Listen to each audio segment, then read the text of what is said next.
Magandang gabi bayan. Nagsimula ng sumabog ang bulkang Pinatubo kaninang umaga. Simula kaninang alas 3 ng madaling araw, ang mga pagyanig ay dumalas hanggang magkaroon ng dalawang pagsabog kaninang bago mag alas 9 ng umaga at tuluyang magpakawala ito ng mga tinatawag na ash clouds. Isa sa aming news team sa pangunguna ni Gasabel Gas ay nasa Barangay Ugig, 14 na kilometro lamang ang layo mula sa Mount Pinatubo.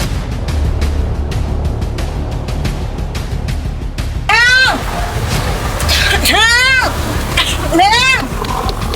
Neng! Neng! Aday, Lanita.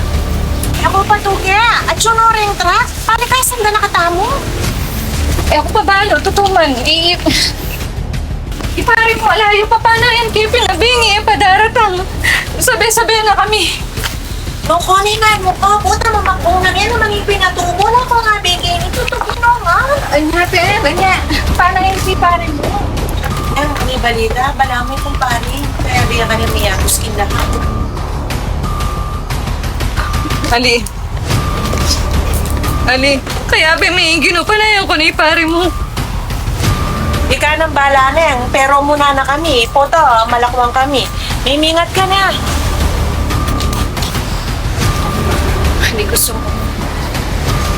Anong kapampangan? Susuko. Karakaltana delanan, kimbiyaya ng Ginoo makatalakad tapa, metong yaming sinukman na rin kapampangan, ing sinukman festival, balo may kasoy.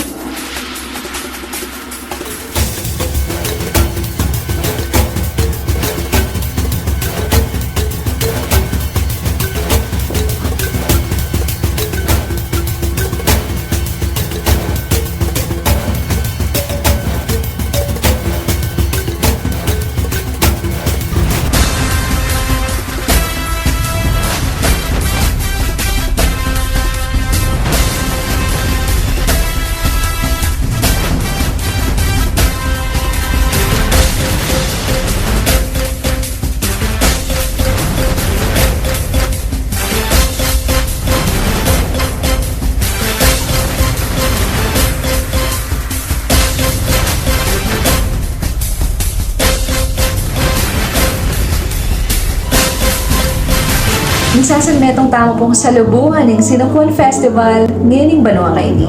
May tipon-tipon tamong kapampangan para pagmasosyal ing makulay ang kultura ng kakatamong pakamanang lalawigan ng Pampanga.